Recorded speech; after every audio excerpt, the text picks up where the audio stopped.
إله إلا الله أشهد أن لا إله إلا الله أشهد أن محمدا رسول الله أشهد أن محمدا رسول الله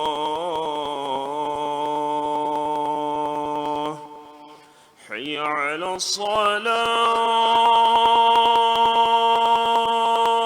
الصلاة حي على الصلاة حي على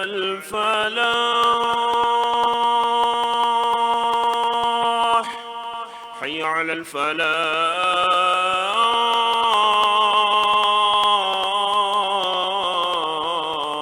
الفلاح الله أكبر الله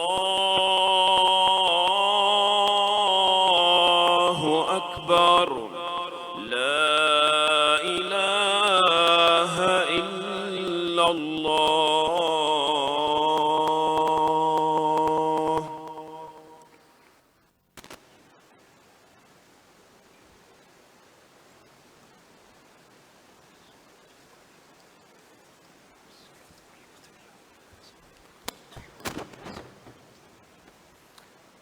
الحمد لله رب العالمين وهو ولي الصالحين والصلاة والسلام على أشرف المرسلين سيدنا وحبيبنا محمد بن عبد الله وعلى آله وصحبه ومن تبعه بإحسان إلى يوم الدين. எல்லா புகழும் வல்லவன் அல்லாஹ் ஒருவனுக்கே. அவன் தனித்தவன், இணை துணை அற்றவன். எல்லா படைப்புகளையும் படைத்து பரிபாலிக்கக்கூடிய வணக்கத்துக்குரிய ஒரே நாயன். ஸலவாத்தும் சலாமும் இறுதி தூதர் அவர்கள் மீதும் அவர்களது குடும்பத்தார் தோழர்கள் கியாம நாள் வரை அன்னாரை பின்பற்றி நடக்கக்கூடிய முஸ்லிமான முஃமினான ஆண் பெண்கள் அனைவர் பேரிலும் உண்டாவதாக. ஜும்ஆ கடமைக்காக வந்திருக்கும் அல்லாஹ்வின் நல்லடியார்களே, எமது வாழ்க்கையில் எல்லா நேரங்களிலும் எல்லா இடங்களிலும் வல்ல அல்லாஹ்வை பயந்து அவனது தண்டனைகளை விட்டும் தப்பிக்கொள்ளும் விதத்தில் நாம் நடந்து கொள்வோமாக. எமது வாழ்க்கையை தக்வாவின் அடிப்படையில் அமைத்துக்கொள்ள எல்லாம் வல்ல அல்லாஹ் எனக்கும் உங்களுக்கும் அருள் புரிவானாக. அன்பிற்குரிய இஸ்லாமிய சகோதரர்களே, அருமை நபிகளார் ஸல்லல்லாஹு அலைஹி வஸல்லம் அவர்கள் வெள்ளிக்கிழமைகளில் மிம்பரிலே குத்பா செய்யும் பொழுது சில வேளைகளில் புனித குர்ஆனின் சில சூறாக்களை ஓதி அவைகளை மக்களுக்கு நபி ஸல்லல்லாஹு அலைஹி வஸல்லம் அவர்கள் புரிய வைப்பார்கள். அந்த அடிப்படையில் இன்றைக்கு நாங்கள் புனித அல் குர்ஆனில் ஒரு சூறாவை, அதுவும் ஒரு சிலரின் கருத்துப்படிக்கு அதுதான் முதலாவதாக இறங்கிய அத்தியாயம் என்று சொல்லப்படும் ஒரு சூறாவை சஹீஹான ஹதீஸ்களின் அடிப்படையில் அது முழுவதுமாக முதலாவது இறக்கப்பட்ட சூறாவாக இல்லாவிட்டாலும் அதனுடைய ஆரம்பத்தில் இருக்கும் 5 வசனங்கள் தான் இந்த உலகத்துக்கு முதலாவது வந்த நபி அவர்களுக்கு கொடுக்கப்பட்ட குர்ஆனிய வசனங்களாக இருக்கக்கூடிய சூறாவை பற்றி கொஞ்சம் நாங்கள் இன்றைக்கு சிந்திப்போம். சூரத்து இக்ரா பிஸ்மி ரப்பிக என்று சொல்லப்படக்கூடிய, அல்லது பரவலாகவே அல் அலக் அல்லது சூரத்துல் கலம், இக்ரா பிஸ்மி ரப்பிக என்பதை சுருக்கமாக இக்ரா என்றெல்லாம் அழைக்கப்படக்கூடிய இந்த எல்லா வார்த்தைகளும் வசனங்களும் இந்த சூறாவில் வரக்கூடியவைகள் அந்த இக்ரா சூராவை பற்றி நாங்கள் இந்த இடத்திலே கொஞ்சம் சிந்திப்போம். மதிப்புக்குரியவர்களே, உலகத்தில் எந்த ஒரு கொள்கை கோட்பாடாக இருந்தாலும் அதற்கான வழிகாட்டல் அல்லது அதற்கான ஒரு சட்ட நூல் இருக்கும் என்றிருந்தால் அதன் ஆரம்ப பகுதி மிக முக்கியமானதாகவும் ஆழமானதாகவும் அர்த்தம் நிறைந்ததாகவும் தான் இருக்கும். அந்த பகுதியில் நாங்கள் சிந்தித்தாலும் கூட இது சாதாரண ஒரு கொள்கையல்ல, கோட்பாடு அல்ல. முழு உலகத்துக்கும் வந்த முழு உலகத்துக்குமான சத்திய மார்க்கத்துக்கான வேத நூலான அல்லாஹுவுடைய கலாம் அல் குர்ஆன். இது இந்த உலகில் எல்லோருக்கும் நேர்வழியாக வந்தது.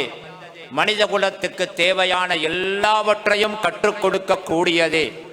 வஹியின் 2 பகுதிகளாகிய ஒன்று சுன்னா, மற்றது புனித குர்ஆன். அந்த 2இல் முதன்மையானது இந்த குர்ஆன். காலகாலமாக மக்களுக்கான வழியை காட்டக்கூடியது இந்த புனிதமான குர்ஆன். ஆச்சரியமான பல மாற்றங்களை உலகத்தில் ஏற்படுத்திய இந்த குர்ஆன், அந்த குர்ஆனின் முதலாவது வசனங்களை உள்ளடக்கிய, ஆரம்ப வசனங்களை உள்ளடக்கிய இந்த சூரா அருமையான பல பாடங்களையும் அருமையான பல படிப்பினைகளையும் உள்ளடக்கிய ஒரு சூறாவாக இருப்பதை நாங்கள்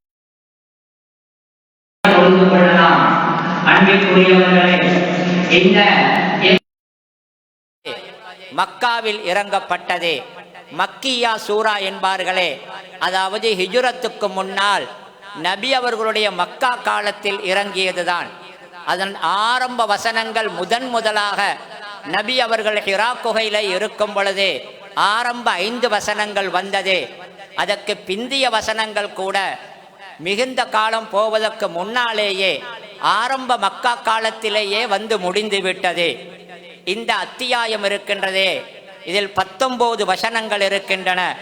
281 எழுத்துக்கள் இருப்பதாகவும் 72 வார்த்தைகள் இருப்பதாகவும் கணக்கிட்டு சொல்லுகிறார்கள். புனிதமான அல் குர்ஆன் இருக்கின்றதே, அது இறங்கிய வரிசை முறை ஒன்று, அதை நாம் இப்பொழுது ஓதும் வரிசை முறை ஒன்று. இந்த ஓதும் வரிசை முறையையும் சூறாக்களுக்கான வரிசையை நபி அவர்கள் தான் காட்டிக் கொடுத்தார்கள். குர்ஆனிலே நாம் ஓதும் வரிசை முறையின் படிக்கு 96வது இலக்க இருக்கக்கூடிய 96வது அத்தியாயம் தான் இந்த இக்ரா சூரா. இந்த இக்ரா சூரா நிறைய பாடங்கள் படிப்பினைகளை கொண்டதாக இருந்தாலும் கூட பெரும்பாலும் நாம் பள்ளிகளிலே அதை கேட்பதற்கான வாய்ப்பு குறைவு. தொழும் பொழுது ஜமாஅத்தாக தொழுவிக்கப்படும் பொழுது கூட இந்த சூரா ஓதப்படுவது குறைவாக இருப்பதை பல பள்ளிகளிலே நாங்கள் காணலாம். மதிப்புக்குரிய சகோதரர்களே, இந்த அருமையான சூராவுடைய ஆரம்ப 5 வசனங்களும் இக்ரா பிஸ்மி ரப்பிக்கல்லதி ஹலக் ஹலகல் இன்சான மின் அலக் இக்ரா வரப்புக்கல் அக்ரம் அல்லதி அல்லம பில் கலம் அல்லமல் இன்சான மாலம் யஅலம். உம்முடைய இரட்சகனின் பெயரை கொண்டு நீர் ஓதுவீராக. அவன் எத்தகையவன் என்றால் படைப்பினங்கள் அனைத்தையும் படைத்தான். மனிதனை ஒட்டி கொண்டிருக்கும் இரத்த கட்டியிலிருந்து அவன் படைத்தான். நீர் ஓதுவீராக. மேலும் உமது இரட்சகன் மிக்க சங்கையானவன். அவன் எத்தகையவன் என்றால் எழுதுகோலை கொண்டு கற்றுக் கொடுத்தான். மனிதனுக்கு அவன் அறியாதவற்றையெல்லாம் அவன் கற்றுக் கொடுத்தான் என்று இந்த ஆரம்ப 5 வசனங்கள் சொல்லுகின்றன. மதிப்புக்குரிய சகோதரர்களே, ஆரம்பத்தில் இந்த இஸ்லாத்தின் புனித வேதமாகிய குர்ஆன் நபி அவர்களின் நுபுவத்துக்கு வானிலிருந்து வந்த முதலாவது செய்தி. இந்த செய்தியின் மிக ஆரம்பத்திலேயே இந்த குர்ஆனில் வரக்கூடிய இந்த வசனங்களில் கிராஅத்து படிப்பது, வாசிப்பது, தஅலீம் கற்பிப்பது, எழுதுகோல் என்று இந்த கற்றல், படிப்பு, அறிவு சம்பந்தமான பல விடயங்கள் வந்திருப்பதை நாங்கள் பார்க்கலாம். இதுவெல்லாம் பொதுவாக எமக்கு உணர்த்துவது என்ன என்றால், இஸ்லாம் என்பது அறிவை வலியுறுத்தக்கூடிய ஒரு மார்க்கம், கல்வியை தேடச் சொல்லக்கூடிய ஒரு மார்க்கம், அறிந்து புரிந்து செயல்பட வேண்டும் என்று சொல்லும் ஒரு மார்க்கம். இது அறிவுபூர்வமான மார்க்கம் என்ற கருத்தை இதிலிருந்து நாங்கள் புரிந்து கொள்ளலாம். மதிப்புக்குரியவர்களே, கிராஅத் என்ற அந்த சொல்லை பொறுத்தவரையில் மனதில் பாடமிட்டு கொண்டிருப்பதை, பாடமிட்டதை அதை அப்படியே ஓதுவது, வாசிப்பதற்கும் சொல்லலாம். அல்லது எழுத்து வடிவில் இருப்பதை பார்த்து கூட கிராஅத்து ஓதுவது என்று சொல்லலாம். இங்கே அல்லாஹு தஆலா இக்ரா நீர் ஓதுவீராக என்று சொல்லுகின்றான். எதை ஓதுவது, எது ஓதப்பட வேண்டியது என்பதை அல்லாஹ் இங்கு சொல்லவில்லை. பொதுவாக ஓதுவீராக, வாசிப்பீராக என்று அல்லாஹ் சொன்னதை வைத்து எதுவெல்லாம் பயனுள்ள பிரயோஜனமான அறிவுகளாக இருக்கின்றனவோ அவைகளையெல்லாம் படிப்பதும் அவைகளையெல்லாம் வாசிப்பதும் அறிவதும் அல்லாஹு தாலா இதிலே சொல்லுகின்றான் என்று எங்களுக்கு வைத்து கொள்ளலாம். அது பிழை அல்ல.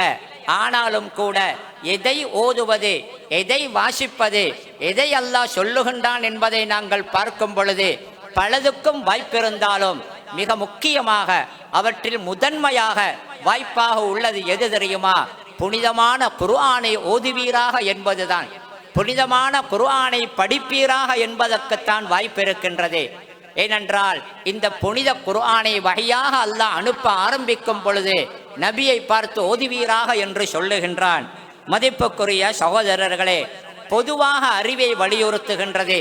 அறிவு தேடலை பற்றி இஸ்லாம் சொல்லுகின்றது என்பதற்கு இந்த வசனத்தை நாங்கள் எடுத்துக்கொள்வது பிழையல்ல என்றிருந்தாலும் கூட இங்கு பிரதானமானது குர்ஆனை ஓதுவதும் படிப்பதும் தான். ஆனாலும் ஆச்சரியம் என்ன தெரியுமா? இன்றைக்கு நாங்கள் பார்க்கின்றோம், எமது முஸ்லிம்களில் பல பேர் எத்தனையோ படிப்பு சம்பந்தப்பட்ட எத்தனையோ துறைகளில் ஈடுபடும் பொழுது இக்ரா என்றுதான் ஆரம்பத்தில் அல்லாஹ் சொல்லி இருக்கின்றான். அறிவை தேடும்படி படிக்கும்படி சொல்லி இருக்கின்றான். அதனால் படிப்பது நல்லது என்று சொல்லிக்கொண்டு சில பொழுது பயனே இல்லாத, பிரயோஜனமே இல்லாத படிப்புகளுக்கும் பிரயோஜனமே இல்லாத அறிவுகளுக்கும் கூட அல்லாஹ் இப்படி சொல்லியிருக்கின்றான் என்று சொல்லிக்கொண்டு இதை பேசுகின்றார்களே தவிர அல்லாஹ் குர்ஆனை ஓதச் சொல்லுகின்றான் என்பது முக்கியமானது. அதனால் குர்ஆனை நாங்கள் படிக்க வேண்டும் என்பதிலே பெரும்பாலும் இதில் கவனம் செலுத்தாமல் இருக்கின்றார்கள். இக்ரா என்று அல்லாஹ் சொல்லுகின்றான், படிக்கும்படி ஓதும்படி சொல்லுகின்றான் என்பதை வைத்துக்கொண்டு மற்ற எல்லா அறிவு படிப்பு என்று இருக்கக்கூடிய பலதையும் பத்தையும் தேடக்கூடிய நாம் இந்த இக்ராயின் முதல் கருத்து குர்ஆனை வாசிப்பது, குர்ஆனை அறிவது, குர்ஆனை ஓதுவது என்பதை எமது சமூகம் மறந்துவிட்டது. அதனால் குர்ஆனை வாசிக்க, படிக்க, அதிலிருந்து பாடம் பெறுவதிலே நாம் கவனீனமாக இருந்து கொண்டிருக்கின்றோம். மதிப்புக்குரியவர்களே, அல்லாஹ் வெறுமனே இக்ரா என்று சொல்லவில்லை, வாசிப்பீராக ஓதுவீராக என்று சொல்லவில்லை. பிஸ்மி ரப்பிக்கல்லதீ ஹலக், உம்முடைய இரட்சகனின் திருநாமத்தை கொண்டு நீ வாசிப்பீராக ஓதுவீராக என்று சொல்லுகின்றான். பொதுவாகவே அறிவு படிப்பது, கல்வியை தேடுவது, இவைகளை பற்றி வைத்து கொண்டாலும் கூட அல்லாஹ் அதை வெறுமனே சும்மா சொல்லவில்லை, அல்லாஹ்வின் திருநாமத்தை கொண்டு ஓதச் சொல்லுகின்றான். இதன் அர்த்தம் என்ன தெரியுமா? எந்த ஒரு அறிவா இருந்தாலும், எந்த ஒரு படிப்பாக இருந்தாலும் கூட அது அல்லாஹ்வின் ஞாபகத்துடன் உள்ளதாக இருக்க வேண்டும். அல்லாஹ் சொன்ன இஸ்லாமிய வரையறைகளுக்கு உள்ளப்பட்டதாக இருக்க வேண்டும். ஈமானுடைய உணர்வின் அடிப்படையில் அது செயல்பட வேண்டும். இஸ்லாம் சொல்லித் தந்த வழிகாட்டல்களின் படிக்கு இருக்க வேண்டும். அந்த அறிவுதான் உண்மையிலே இஸ்லாம் தூண்டிய அறிவாய் இருக்கின்றது. மதிப்புக்குரிய சகோதரர்களே, ஏதோ படிப்பு, ஏதோ கண்டுபிடிப்பு, ஏதோ விஞ்ஞானம் என்றெல்லாம் பலதையும் தேடுகிறார்கள், கண்டுபிடிக்கின்றார்கள். அங்கே அல்லாஹுவை பற்றிய உணர்வு கிடையாது. மக்களுக்கு நலவு செய்ய வேண்டுமே என்பதை பற்றிய ஆர்வம் கிடையாது. இந்த சடவாத உலகத்தில் எப்படியாவது ஆதிக்கம் செலுத்த வேண்டும், எப்படியாவது பணம் சம்பாதிக்க வேண்டும், எப்படியாவது எதிரியை வீழ்த்தி வெற்றி பெற வேண்டும் என்பதற்காக பல துறைகளில் பல பேர் ஆய்வு செய்கின்றார்கள், பலதையும் கண்டுபிடிக்கின்றார்கள். அங்கே இஸ்லாமிய உணர்வு கிடையாது, அல்லாஹ்வை பற்றிய ஈமானிய உணர்வு கிடையாது. எனது கண்டுபிடிப்புகளுக்கும் எமது படிப்புக்கும் நாளைக்கு அல்லாஹ்விடம் பதில் சொல்ல வேண்டுமே, இது மனித குலத்துக்கு நலவு செய்ய வேண்டுமே என்ற எண்ணம் கிடையாது. அந்த அறிவில் பயன் கிடையாது. பிஸ்மி ரப்பிக்க, அல்லாஹ்வுடைய திருநாமத்துடன் சேர்ந்து அதை நினைத்து போகக்கூடிய அறிவாக இருக்க வேண்டும். அதனால் தான் நாம் பார்க்கின்றோமே, மேற்கத்திய உலகத்திலே எவ்வளவு கண்டுபிடிப்புகள், எவ்வளவு அறிவியல் முன்னேற்றங்கள், ஆனால் ஒழுக்கத்தை காண கிடைக்கவில்லை, மனிதாபிமானத்தை காண கிடைக்கவில்லை. நிறைய மனிதர்களுக்கு அழிவுகளையும் நாசங்களையும் ஏற்படுத்தக்கூடிய வழிகளிலே அவர்களது கல்வி பயணிக்கின்றது. காரணம், பிஸ்மி ரப்பிக்க அங்கு கிடையாது, அல்லாஹ்வின் ஞாபகம் கிடையாது, மறுமையை பற்றிய எண்ணம் கிடையாது. மதிப்புக்குரிய சகோதரர்களே, அல்லாஹு தஆலா இந்த ஆரம்ப வசனங்களில் இன்னும் ஒன்றை சொல்லுகின்றான். அல்லதி ஹலக பிஸ்மி ரப்பிக்க அல்லதி ஹலக என்று சொல்லிவிட்டு அல்லாஹ் சொல்லுகின்றான், இக்ரா வரப்புக்கல் அக்ரம் அல்லதி அல்லம பில் கலம் அல்லமல் இன்சான மாலம் யஅலம். அல்லாஹு தஆலா இன்னும் ஒன்றை சொல்லுகின்றான். எப்படிப்பட்ட இரட்சகன் தெரியுமா? ஹலக, அவன் படைத்தானே எப்படிப்பட்ட இரட்சகன் என்று சொல்லுகின்றான். அல்லாஹ்வுக்கு சொல்வதற்கு எத்தனையோ பண்புகள் இருக்கின்றன. அல்லாஹ் இங்கே அவனுடைய படைப்பாற்றலை பற்றி சொல்லுகின்றான். ஏன் தெரியுமா? எல்லாவற்றையும் படைத்தவன் அவன் மாத்திரம்தான். படைக்கும் ஆற்றல், படைப்பதற்கான அதிகாரம் அனைத்தும் அவன் ஒருவனுக்கு மாத்திரமே தான் இருக்கின்றது. அவன்தான் எல்லாவற்றையும் உருவாக்கினான் என்பதை அல்லாஹ் சொல்லுகின்றான். மதிப்புக்குரிய சகோதரர்களே, எந்த ஒன்றா இருந்தாலும் கூட அல்லாஹ்வின் படைப்பு என்பது ஆச்சரியமானது. அதில் இருக்கும் நுணுக்கம், அதில் இருக்கும் நுட்பம், அதற்கு இருக்கும் சக்தி, அதற்கு இருக்கும் விசாலமான தன்மை, இவைகள் மற்றவைகளிலே காண முடியாது.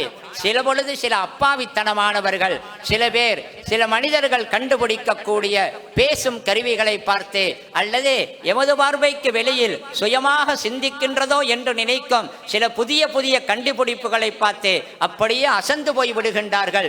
என்ன ஒரு அருமையான கண்டுபிடிப்பு! சில நேரம் அல்லாஹ்வின் படைப்புக்கு போட்டியாக வந்துவிடுமோ என்று சில பேர் பலகீனமாக சந்தேகிக்க முனைகின்றார்கள். மதிப்புக்குரிய சகோதரர்களே, என்றைக்குமே அல்லாஹ்வின் படைப்பும் மனிதனின் தயாரிப்பும் எந்த விதத்திலும் ஒப்பு நோக்கி பார்ப்பதற்கே தகுதி இல்லாதது. அந்த அளவுக்கு அல்லாஹ்வுடைய படைப்பு என்பது ஆழமானது, நுணுக்கமானது, அது மிகவுமே துல்லியமானது. இரு மறுபுறத்திலே மனிதர்களால் உருவாக்கக்கூடிய இந்த கருவிகள் எல்லாமே அதற்கு நாம் பொதுவாகவே சொல்லுவது கண்டுபிடிப்புத்தான். கண்டுபிடிப்பது என்பது எங்கோ இருந்த ஒன்றை தேடி எடுப்பதை போன்றதுதான். மனிதன் உருவாக்கக்கூடிய இவைகள் எல்லாம் நன்றாக யோசித்து பார்த்தால் அல்லாஹ்வுடைய வல்லமையை தான் காட்டுகின்றது. காரணம், அல்லாஹ் இந்த மனிதனுக்கு அவ்வளவு அறிவை கொடுத்திருக்கின்றான். அந்த அறிவை வைத்து அல்லது கத்தர ஃபஹதா, ஒவ்வொன்றிலும் அல்லாஹு தஆலா எத்தனையோ நுணுப்பங்களை, ரகசியங்களை அல்லாஹ் ஏற்பாடு செய்து அதை போய் கண்டுபிடிக்கவும் எடுப்பதற்குமான வழியை மனிதனுக்கு அல்லாஹ் கொடுக்கின்றான். அப்படி பார்த்தால் இதுவும் கூட அல்லாஹ்வின் வல்லமையைத்தான் காட்டுகின்றது என்பதை நாங்கள் புரிந்து கொள்ள வேண்டும். அடுத்ததாக அல்லாஹ் வரப்புக்கல் அக்ரம் என்று சொல்லுகின்றான். உங்களுடைய இரட்சகன் அவன்தான் எல்லாவற்றையும் படைத்தவன், அவனுக்குத்தான் அந்த அதிகாரம் இருக்கின்றது. என்னதான் அவன் படைத்திருந்தாலும், அவன் எதை செய்தாலும் யாருக்கும் அவனை தட்டி கேட்க முடியாது என்றிருந்தாலும் கூட அவன் அக்ரம், அவன் மிகவுமே சங்கையாளன், மிகவுமே தயாளன். அவன் எவ்வளவு அருள்களை அள்ளி அள்ளி எங்களுக்கு கொடுக்கக்கூடியவனாக இருக்கின்றான். அவன் படைத்த படைப்பாக இருந்தாலும் கூட அவன் நிறைய அருள் புரிந்திருக்கின்றான் என்பதை அல்லாஹ் சொல்லி இருக்கின்றான். மதிப்புக்குரிய சகோதரர்களே, அல்லாஹ் இங்கு சொல்லுகின்றானே ஹலக்கல் இன்சான மின் அலக் என்று, இந்த ஆயத்திலே அல்லாஹ் என்ன சொல்லுகின்றான் தெரியுமா? ஒட்டி கொண்டிருக்கும் இரத்த கட்டியிலிருந்தே மனிதனை அவன் படைத்தான் என்று அல்லாஹ் சொல்லுகின்றான். அல்லாஹ்வுடைய படைப்பின் ஆற்றல் எவ்வளவு ஆச்சரியமானது சகோதரர்களே! கருவறையிலே ஒரு சிசு படிப்படியாக வளரக்கூடிய அந்த சிசுவின் படிமுறையிலான வளர்ச்சி இருக்கின்றதே, அந்த வளர்ச்சியை பற்றி 1400 வருடங்களுக்கு முன்னாலேயே அந்த குர்ஆன் அழகாக துல்லியமாக சொல்லி இருக்கின்றது. இன்றைக்கு கூட விஞ்ஞானமும் அறிவியலும் ஆச்சரியமாக பார்க்கின்றார்கள். இந்த அறிவெல்லாம் எங்கிருந்து வருகின்றது? அன்றைக்கே குர்ஆன் இதை துல்லியமாக சொல்லி இருப்பதாக. கருவறையிலே ஒரு மனிதன், ஒரு சிசு அது உருப்பெறும் பொழுது அதனுடைய பல கட்டங்கள் இருக்கின்றன. அந்த கட்டங்கள் ஒவ்வொன்றாக விரிவாக குர்ஆனில் சொல்லப்பட்டிருக்கின்றது. அதில் மிக ஆரம்ப நிலை கட்டங்களில் ஒன்றுதான் ஒன்றுதான், மனிதர்களாகிய நாம் ஒவ்வொருவரும் எமது தாயின் கருவறையிலே ஆரம்ப கட்டங்களில் ஒன்றில் எப்படி இருந்தோம் தெரியுமா? வெறுமனே ஒரு இரத்த கட்டியாக, விரலின் நுனி அளவுக்கான ஒரு சின்ன இரத்த கட்டியை போன்று அங்குமிங்கும் கருவறையிலே நீந்தி கொண்டு ஏதாவது கருவறையின் சுவர்களின் ஓரத்திலே அப்படியே ஒட்டி கொண்டிருக்கக்கூடிய அந்த ஒரு இரத்த கட்டி எமது நிலைகளில் மிக ஆரம்ப நிலைகளில் உண்டு.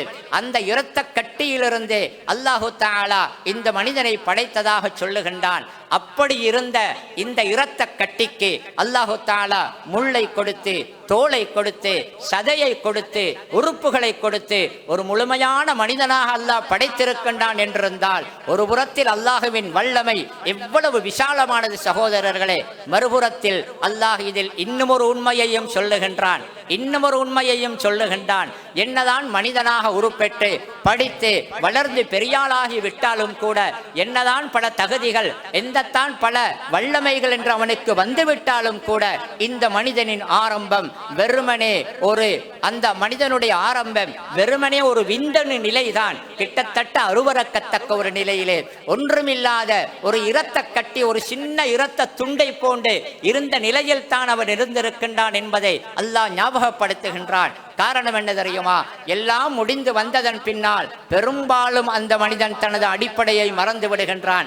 நான் எப்படி இருந்தேன், இன்றைக்கு எப்படி இருக்கின்றேன் என்ற இந்த நிலைமையை மறந்து விடுகின்றான். இதை அல்லாஹ் அல் குர்ஆனிலே சொல்லுகின்றான். இன்னா ஹலக்னாஹு மின் நுத்ஃபத்தின் ஃபைதா ஹுவ ஹஸீமும் முபீன். நிச்சயமாக அவனை நாங்கள் விந்தணுவிலிருந்து தான் படைத்தோம். பார்த்தால் இன்றைக்கு அவன் வெளிப்படையான தர்க்கிக்கக்கூடியவனாக மாறிவிட்டான். இவனை வெறுமனே ஒரு அருவருப்பான, ஒரு எந்த ஒன்றும் இல்லாத, எந்த உருவமோ பலமோ இல்லாத அந்த இரத்த கட்டியுடைய நிலைமையில் இருந்த இவனை மனிதனாக்கி, உருவம் கொடுத்து, சீராக்கி, அவனை கொண்டு வந்து அவனுக்கு சிந்திக்கும் ஆற்றலை கொடுத்து, படித்து கொடுத்து, அந்த படிப்பை சொல்லுபவற்றை புரியக்கூடிய அறிவை கொடுத்து, இதையெல்லாம் நாங்கள் செய்துவிட்டதன் பின்னால் நாம் சத்தியத்தை அனுப்பும் பொழுது, நாம் இதுதான் சரி என்று சொல்லும் பொழுது எம்முடனே தர்க்கிக்கின்றார்கள், எம்முடனே எதிர்த்து நின்று வாதாட பார்க்கின்றார்கள், எமது தூதர்களையே பொய் என்று சொல்லுகின்றார்கள். ஆரம்பத்தை மறந்து விட்டார்கள். அதை அல்லாஹ் ஞாபகப்படுத்துகின்றான். இன்னா ஹலக்னாஹு மின் நுத்ஃபத்தின். நாங்கள் அந்த மனிதனை அந்த விந்திலிருந்து படைத்தோம். ஆனால் அவன் இன்றைக்கு எம்முடனேயே தர்க்கம் போட வந்திருக்கின்றான் என்பதாக ஆரம்ப நிலையை அல்லாஹ் சொல்லுகின்றான். பொதுவாகவே எமது சமூகத்திலே, பொதுவாக மனிதர்களிடத்தில் ஒரு பிரச்சனை இருக்கின்றது. என்ன தெரியுமா? ஆணவத்தில் ஆடக்கூடியவர்கள், பெருமைத்தனமாக நடக்கக்கூடியவர்கள், நன்றி மறந்து செயல்படக்கூடியவர்கள், மற்றவர்களை மதிக்காமல் போகக்கூடிய பல பேர் தனது வாழ்க்கையின் ஆரம்ப நிலைகளை மறந்து விடுகின்றார்கள். தாமும் ஏழையாக இருந்த நிலையை மறந்து விடுகின்றார்கள். தாமும் சமூகத்தில் மதிப்பில்லாமல் பலமில்லாமல் இருந்த நிலையை மறந்து விடுகின்றார்கள். ஆரம்பத்தை மறப்பது என்பது ஒரு மனிதன் தன்னிலை மறந்து தான் தோன்றித்தனமாக செயல்படுவதற்கு பல பொழுது காரணமாக அமைந்து விடுகின்றது. மதிப்புக்குரிய சகோதரர்களே, அல்லாஹு தஆலா தொடர்ந்து அடுத்ததாக அல்லாஹ் சொல்லுகின்றான். கல்லா இன்னல் இன்சான லயத்கா அர்ராஹு இஸ்தக்னா இன்ன இலா ரப்பிக ருஜ்ஆ. அல்லாஹ் சொல்லுகின்றான், அப்படியல்ல, நிச்சயமாக மனிதன் வரம்பு மீறுகின்றான். அவன் தன்னை தேவையற்றவன் என்று காணும் பொழுது, அந்த தேவையற்றவன் என்று அவன் கருதியதற்காக அவன் வரம்பு மீறுகின்றான். நிச்சயமாக உமது இரட்சகனின் பக்கமே மீள வேண்டி இருக்கின்றது என்று அல்லாஹ் சொல்லுகின்றான். இப்படி மனிதனை அல்லாஹ் படைத்து அவனுக்கு அவனே எல்லாமே கொடுத்திருக்க, இந்த மனிதன் ஒரு கட்டத்திலே அல்லாஹ் விதித்த வரம்புகளை மீறிவிடுகின்றான். ஆணவத்தனமாக, பெருமைத்தனமாக நடக்க ஆரம்பித்து விடுகின்றான். சத்தியத்தை ஏற்றுக்கொள்வது கிடையாது, அல்லது மற்றவர்களை மதிப்பது கிடையாது. இப்படியான ஆணவத்தனமான எல்லைகளை மீறுவது, அல்லாஹ்வின் மார்க்கத்தின் எல்லைகளை மீறுவது, ஒழுக்க விதிகளின் எல்லைகளை மீறுவது, மனிதாபிமானத்தின், மனிதநேயத்தின் எல்லைகளை மீறுவது என்று எல்லை மீறி நடக்கின்றான். இப்படி ஆணவமாக, திமிராக நடப்பதற்கு அல்லாஹ் ஒரு முக்கியமான காரணத்தை சொல்லுகின்றான். அர்ராஹு இஸ்தக்னா, யாரும் எனக்கு தேவையில்லை, நான் இனி யாருவிடமும் போக வேண்டிய தேவையில்லை என்று நினைக்கும் பொழுது ஒரு மனிதன் பெருமைக்காரனாக பெரும்பாலும் மாறிவிடுகின்றான். என்னிடம் பணம் இருக்கின்றது, யாரிடமும் பணத்துக்காக நான் கெஞ்ச தேவையில்லை என்று வரும் பொழுது ஏழைகளை மதிக்காமல் இருந்து விடுகின்றான், வறியவர்களை ஏளனமாக பார்க்கின்றான். என்னிடத்தில் படிப்பு இருக்கின்றது, யாரிடமும் போய் கேட்கும் தேவை எனக்கு இல்லை என்று பொழுது படிக்காதவர்களை ஏளனமாக பார்க்க முனைந்து விடுகின்றான். எனக்கு அரசியல் அதிகாரம் இருக்கின்றது, பணம் இருக்கின்றது, எனக்கு வேறு யாரிடமும் போக தேவையில்லை எனும் பொழுது மனிதன் எல்லை மீற துவங்கி விடுகின்றான். இன்றைக்கு நாங்கள் பொதுவாகவே சமூகத்தில் பார்க்கின்றோம் தானே, யாரெல்லாம் ஒழுக்கத்தின் எல்லைகளை, மனிதாபிமானத்தின் எல்லைகளை, குறிப்பாக மார்க்கத்தின் எல்லைகளை யாரெல்லாம் மீறிக்கொண்டு நினைத்த விதத்தில் நடக்கின்றார்களோ அவர்களில் பெரும்பாலானவர்களுக்கு அவர்களின் பணம் அல்லது பதவி அல்லது ஆதிக்கம், அதிகாரம் இவைகள் இருக்கின்றது என்ற அந்த எண்ணம் தான் காரணமாக அமைந்து விடுகின்றது. கண்ணை மூடிக்கொண்டு கண்டபடி நடப்பார்கள். அல்லாஹ் அப்படிப்பட்டவர்களுக்கு அடுத்ததாக சொல்லுகின்றான், இன்ன இலா ரப்பிக ருஜுஆ, என்னதான் இங்கு நீங்கள் தான் தோன்றித்தனமாக ஆணவமாக அல்லாஹ்வை மறந்து நடந்தாலும் இன்ன இலா ரப்பிக ருஜுஆ, நிச்சயமாக உங்களுடைய நாயனின் அளவில் தான் மீட்சி இருக்கின்றது, நீங்கள் எம்மிடம் வந்துதான் தீர வேண்டும் என்பதை அல்லாஹ் சொல்லுகின்றான். அல் குர்ஆனின் பல இடங்களில் அல்லாஹ் சொல்லுகின்றான், இங்கு நீங்கள் எப்படி நடந்தாலும் கட்டாயம் வந்து சேர வேண்டிய ஒரு இடம் இருக்கின்றது, அங்கே இவை எல்லாவற்றுக்கும் நீங்கள் பதில் சொல்ல வேண்டும், அதற்கான கூலி கிடைக்கும் என்பதை அல்லாஹு தஆலா சுட்டி காட்டுகின்றான். மதிப்புக்குரிய சகோதரர்களே, தொடர்ந்தும் அல்லாஹ் சொல்லுகின்றான், அரஐத்தல்லதி யன்ஹா அபுதன் இதா ஸல்லா அரஐத இன் கான அலல் ஹுதா அவ் அமர பித்தக்வா அரஐத இன் கذب வதவல்லா அலம் யஅலம் பிஅன்னல்லாஹ யரா. அல்லாஹ் சொல்லுகின்றான், ஓர் அடியாரை அவர் தொழுது கொண்டிருக்கும் பொழுது தடுக்கின்றானே, அவனை நீர் பார்த்தீரா? அவர் நேர்வழியின் மீதிருந்தும் அல்லது அவர் பயபக்தியை கொண்டு ஏவக்கூடியவரான அடியாராக இருந்தும் அவரை தொலைவிடாமல் தடுத்தவனை நீர் பார்த்தீரா? அவன் அவரை பொய்யாக்கி முகத்தையும் திருப்பிக் கொண்டான் என்பதை நீ பார்த்தீரா என்று சொல்லிவிட்டு அல்லாஹ் கடைசியாக சொல்லுகின்றான், நிச்சயமாக அல்லாஹ் அவனை பார்க்கின்றான் என்பதை அவன் அறிந்து கொள்ளவில்லையா என்பதையும் அல்லாஹ் கேட்கின்றான். மதிப்புக்குரிய சகோதரர்களே, சத்தியத்தை ஏற்றுக்கொள்ளாதவர்கள், சத்தியத்தின் மீது வெறுப்பாக இருப்பவர்கள், அவர்கள் நேர்வழியில் இருக்கக்கூடியவர்களுக்கு தொந்தரவு செய்வார்கள், அவர்களுக்கு தொல்லை கொடுப்பார்கள், அவர்களை அச்சுறுத்துவார்கள், அவர்களுக்கு தம்மால் முடியுமான தடைகளை எல்லாம் ஏற்படுத்துவார்கள். அல்லாஹு தஆலா அப்படி நடக்கக்கூடியவர்களை பற்றித்தான் சொல்லுகின்றான். ஒரு அடியான் தொழும் பொழுது கூட அந்த அடியானை தடுப்பார்கள். மதிப்புக்குரியவர்களே, ஒருவர் அவர் முஸ்லிம், அவர் நேர்வழியில் இருக்கின்றார், அவர் அடுத்தவருக்கு தனது கொள்கையை சொல்லி பிரச்சாரம் செய்யவில்லை, அவர் தனது பாட்டுக்கு தொழுகின்றார், அவரது ஆக குறைந்த உரிமை தானே அது, அவர் நம்பிய நம்பிக்கையும் படிக்க அவர் தானே தன் பாட்டுக்கு தொழுகின்றார். அப்படி உள்ளவரை கூட விடமாட்டார்கள். அப்படி உள்ளவரை கூட எனக்கு உண்மை என்று புரிகின்றது, எனது மார்க்கம் இதைத்தான் சொல்லுகின்றது, உங்களை நான் செய்யும்படி சொல்லவில்லை, நான் என் பாட்டுக்கு இந்த வேலையை செய்கின்றேன் என்று இருக்கும் பொழுது கூட அதையும் சில பேர் தடுப்பார்கள். இஸ்லாத்தில் இல்லாதவர்கள் முஸ்லிம்களுக்கு அதனையும் செய்ய வேண்டாம் என்று தடுப்பார்கள். முஸ்லிம்களுக்கு இடையிலே கூட உண்மையை புரிந்து சத்தியத்தை செய்பவர்கள் சில பேர் அதிகார தோரணையில் தடுப்பார்கள். அல்லாஹ் கேட்கின்றான், தொழும் அடியானை கூட தடுக்கின்றார்களே, நீங்கள் பார்க்கவில்லையா? இது ஆச்சரியமான செய்திதானே என்று அல்லாஹு தஆலா கேட்கின்றான். மதிப்புக்குரிய சகோதரர்களே, அதிகார வர்க்கம், ஆணவத்தனமானவர்கள், சத்தியத்தை எதிர்ப்பவர்கள், உண்மையை விரும்பாதவர்கள், அப்பாவிகளுக்கு, நேர்வழியில் இருப்பவர்களுக்கு எத்தனை தடைகளை, எத்தனை அச்சுறுத்தல்களை, எத்தனை அநியாயங்களை செய்கின்றார்கள். இந்த அநியாயங்களை செய்வதை அல்லாஹு தஆலா அழகாக அதிலே சொல்லுகின்றான். மதிப்புக்குரியவர்களே, தொடர்ந்தும் அல்லாஹ் சொல்லுகின்றான், கல்லா ல இல்லம் யன்தஹி லனஸ்ஃபஅம் பின்னாசியா நாசியத்தின் காதிபத்தின் ஹாத்திஆ ஃபல்யதுஉ நாதியா சனதுஉ ஸபானியா என்று அல்லாஹ் தொடர்ந்தும் சொல்லுகின்றான். முஹம்மது தொழுதால் நான் அவரின் கழுத்து மீது மிதிப்பேன் என அபூஜஹல் கூறினான். அதை அடிப்படையாக வைத்து வந்த ஆயத்துத்தான் இது. அல்லாஹ் சொல்லுகின்றான், விடயம் அவ்வாறல்ல, இத்தீய செயலிலிருந்து அவன் விலகிக் கொள்ளாவிட்டால் நிச்சயமாக அவனது முன்னற்றி உரோமத்தை நாம் பிடித்து இழுப்போம், தவறிழைத்து பொய்யுரைக்கும் அந்த முன்னற்றி ரோமத்தை நாங்கள் பிடித்து இருப்போம். ஆகவே அவன் தனது உதவிக்காக தனது சபையோரை அழைக்கட்டும், நாம் அவனுக்கு தண்டனை தரும் காவலர்களை ஜபானியாக்களை அழைப்போம் என்று அல்லாஹ் சொல்லுகின்றான். இப்படி அநியாயம் செய்யக்கூடியவர்களுக்கு அல்லாஹ் சொல்லுகின்றான், நாம் அவனை விட்டுவிட மாட்டோம். என்ன செய்வோம் தெரியுமா? அல்லாஹ் அழகாக சொல்லுகின்றான், அவர்களை முன்னற்றி ரோமத்தால் பிடித்து இழுத்து நாம் தண்டனை கொடுப்போம் என்று சொல்லுகின்றான். நெற்றியின் மேற்பகுதியிலே தலையின் முந்திய இந்த முற்பகுதியிலே இந்த முடி முளைக்கக்கூடிய இடம் இருக்கின்றதே, இதுதான் முன்னற்றி ரோமம் பகுதி. இந்த பகுதியிலால் இறுக்கி பிடித்து விட்டால் தப்ப முடியாது மட்டுமல்ல, அந்த இடத்திலே பிடித்து இழுத்த தண்டனை கொடுப்பது என்பது அவமானமும் கூட. அல்லாஹ் எப்படி அழகாக சொல்லுகின்றான் தெரியுமா? லனஸ்ஃபஅம் பின்னாசியா, முன்னட்டி ரோமத்தை நிச்சயமாக நாம் பிடித்து கடுமையாக இழுப்போம். அந்த முன்னட்டி ரோமம் எப்படிப்பட்டது தெரியுமா? நாசியத்தின் காதிபத்தின் ஹாத்தியா, அது பேசினால் பொய் சொல்லக்கூடியது, செய்தால் பாவங்கள் செய்யக்கூடியது. அந்த முன்னட்டி ரோமத்தை பிடித்து இழுப்போம் என்று அல்லாஹ் சொல்லுகின்றான். மதிப்புக்குரியவர்களே, அல்லாஹ் படித்து கொடுக்க, அல்லாஹ் உருவத்தை கொடுக்க, அல்லாஹ் அறிவை கொடுக்க, அல்லாஹ் சிந்தனையை மூளையை எல்லாம் கொடுக்க, அதை வைத்துக் கொண்டு ஆணவமாக நடக்கின்றார்களே, அல்லாஹ் சொல்லுகின்றான், அவர்களுக்கு நாங்கள் இப்படித்தான் தண்டனை கொடுப்போம். அறிவியல் சொல்லுகின்றது, மனிதனின் மூளையிலே இந்த முன்னெற்றி பகுதியிலே இருக்கக்கூடிய பகுதிதான் அவனது தீர்மானங்களுக்கு சிந்தனையை கொடுக்கின்றது. நல்லது கெட்டதற்கான உணர்வை அவனுக்கு அந்த பகுதியிலிருந்து தான் வருகின்றது.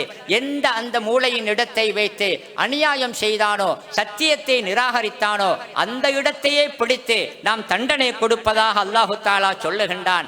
அபூஜஹல் ஒரு நாள் சொன்னான், அவனது சபையோரினை பார்த்து சொன்னான், இந்த இடத்துக்கு முஹம்மது வருவார் தானே, மண்ணிலே முகத்தை வைத்து தேய்ப்பார்த்தானே, அவர் தொழுவதை அவன் சொல்லுகின்றான். இன்னொரு முறை முஹம்மது அப்படி வந்தால் அவரது கழுத்தில் நான் ஏறி மிதிப்பேன் என்று அவன் ஆணவமாக சொன்னான். அதற்கு பின்னால் நபி ஸல்லல்லாஹு அலைஹி வஸல்லம் அவர்கள் வந்து தொழுகின்றார்கள். இவனும் சொல்லிக்கொண்டு சண்டித்தனமாக போனான். ஆனால் நபியை நெருங்கியதன் பின்னால் வெளிறிக்கொண்டு ஏதோ தன்னை தாக்க வருவதை விட்டும் தன்னை தற்காப்பதை போன்று கையை விரித்து ஆட்டிக்கொண்டு பின்வாங்கினான் பயந்து கொண்டு. அவனது கூட்டத்தினர் கேட்டார்கள், என்ன நடந்தது?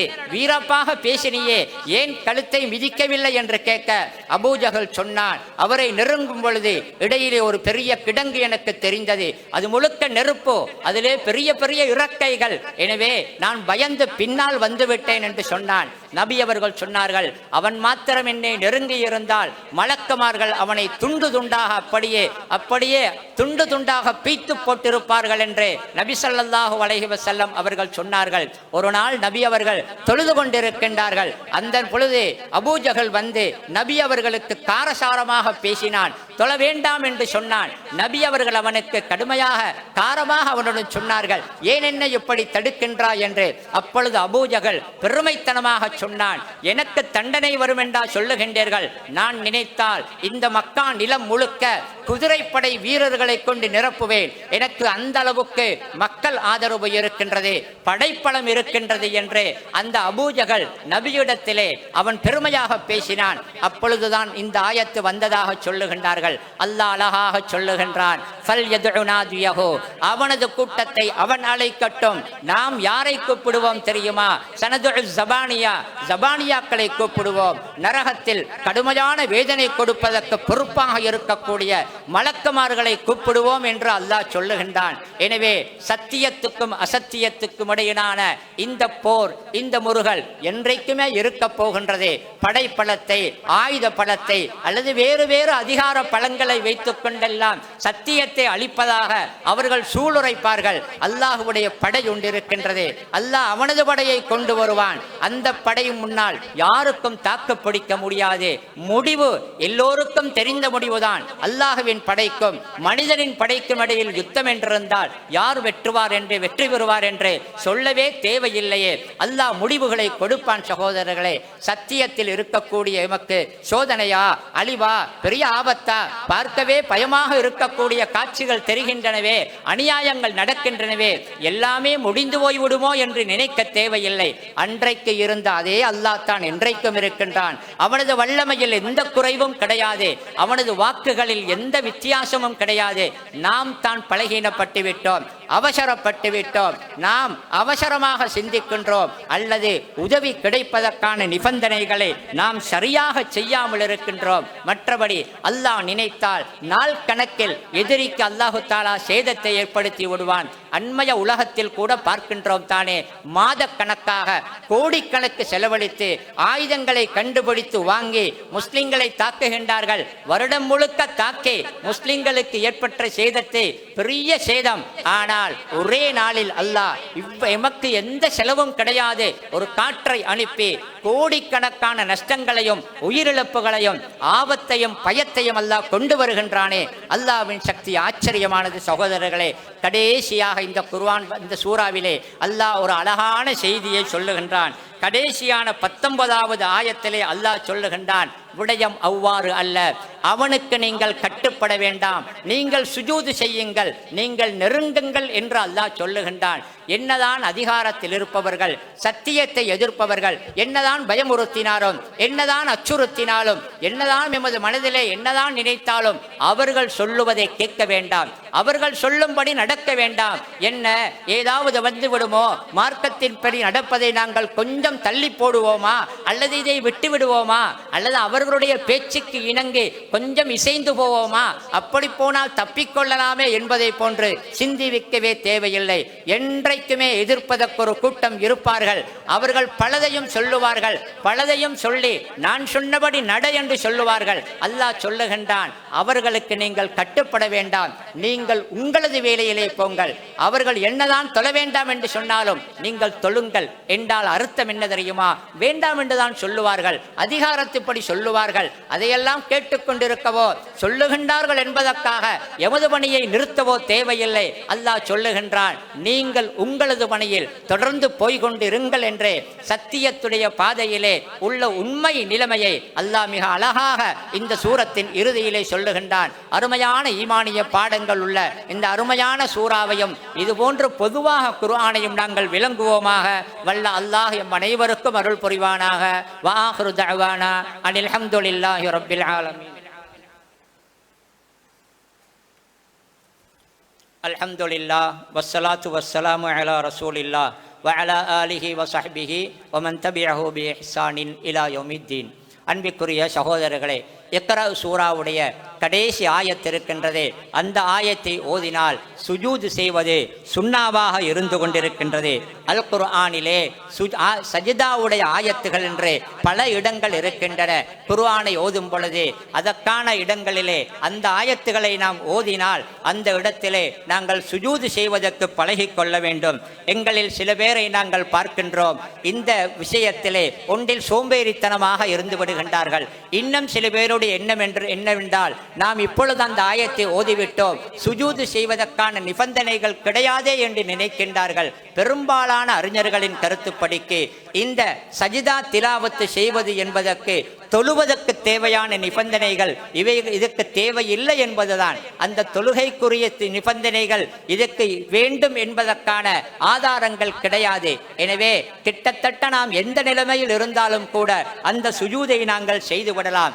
எனவே அந்த சுஜூதிலே நாங்கள் கவனமாக இருக்க வேண்டும். காரணம், சஜிதா இருக்கின்றதே, ஆயத்துக்களை ஓதும் பொழுது சஜிதா செய்ய வேண்டிய இடத்தில் சுஜூது செய்வதற்கின்றதே, அதற்கென்றே வேறாக சிறப்பு வந்திருக்கின்றது. நபி அவர்கள் சொன்னார்கள், ஒரு அடியான் சஜிதாவுடைய ஆயத்தை ஓதி அந்த இடத்திலே சுஜூது செய்தால் அந்த இடத்திலிருந்து ஷைத்தான் அழுது கொண்டு அப்படியே அந்த இடத்தை விட்டும் நகர்ந்து விடுகின்றான். அவன் இப்படி சொல்லிக் கொண்டு போகின்றான், ஆதமுடைய மகனுக்கு சுஜூது செய்யும்படி அல்லாஹ் சொல்ல அவன் சுஜூது செய்தான், அவனுக்கு சொர்க்கம் கிடைத்து விடுகின்றது. எனக்கு அல்லாஹ் சொல்ல நான் சுஜூது செய்யாமல் விட்டேன், எனக்கு நரகம் என்று அழுது கொண்டே போய் விடுவதாக நபி ஸல்லல்லாஹு அலைஹி வஸல்லம் அவர்கள் சொன்ன சஹீஹான ஹதீஸை பார்க்கலாம். எனவே சஜிதாவுடைய ஆயத்துகள் ஓதும் பொழுது அந்த சுஜூதுகளை நாங்கள் செய்வதற்கு பழகி கொள்ள வேண்டும். மதிப்புக்குரியவர்களே, சில பேர் இப்படி சொல்லுவார்கள், சஜிதா செய்வதற்கு பதிலாக சில குறிப்பிட்ட திக்ருகளை ஓதிவிட்டால் ஓதினால் அது போதுமானது என்று. எனவே சஜ்தா செய்ய முடியாத நிலை என்று சொல்லிக்கொண்டு அதை ஓதினால் அதற்கு சமணம் என்று நினைப்பவர்களும், சஜ்தா செய்வதற்குரிய நிலைமையில் இருந்தாலும் கூட சரிதான் அதை செய்யாமல் இதை ஓதினால் சரிவரும் என்று நினைக்கின்றார்கள். அதற்கு எந்த ஆதாரங்களும் கிடையாது. சஜ்தா தான் செய்ய வேண்டும். செய்வதா இருந்தால் இது சுண்டத்தான சஜ்தா, இது கடமை அல்ல என்பதுதான் நிறைய உலமாக்களின் கருத்தாக இருந்து கொண்டிருக்கின்றது. மிக கடைசியாக மிம்பரிலே ஒரு ஹத்தீப் இந்த சஜ்தா திலாவத்துல் ஒரு ஆயத்தை ஓதினால், அந்த ஆயத்தை ஓதினால் என்ன செய்வது என்று கேட்டால் இது சுன்னத்துத்தான். அதே நேரத்திலே உமர் ரலியல்லாஹு அவர்கள் குறிப்பாக ஒரு முறை மிம்பரிலே சஜதாவுடைய ஆயத்தை ஓதிவிட்டு மிம்பரிலிருந்து இறங்கி சுஜூது செய்தார்கள். இன்னும் ஒரு முறை அப்படி சஜதாவுடைய ஆயத்தை ஓதிவிட்டு சுஜூது செய்யாமல் விட்டுவிட்டு சொன்னார்கள், சுஜூதை நாங்கள் விடுவதில் பிழை கிடையாது என்று சொன்னார்கள். எனவே செய்யாமல் இருப்பதில் பிழை கிடையாது, அந்த ஆயத்தை ஓதினால் என்பதையும் நாங்கள் புரிந்து கொள்ள வேண்டும். வல்ல அல்லாஹ் அனைவருக்கும் அருள் புரிவானாக. யா அல்லாஹ் எமது பாவங்களை மன்னிப்பாயாக, எமது தாய் தந்தையர்கள் உஸ்தாதுமார்களுடைய பாவங்களை மன்னிப்பாயாக. எங்கெல்லாம் முஸ்லிம்கள் கஷ்டப்படுகின்றார்களோ அங்கே முஸ்லிம்களுக்கு விடிவையும் அவர்களுக்கு விமோசனத்தையும் அளிப்பாயாக. வாஹிரு தஅவானா அனில் ஹம்துலில்லாஹி.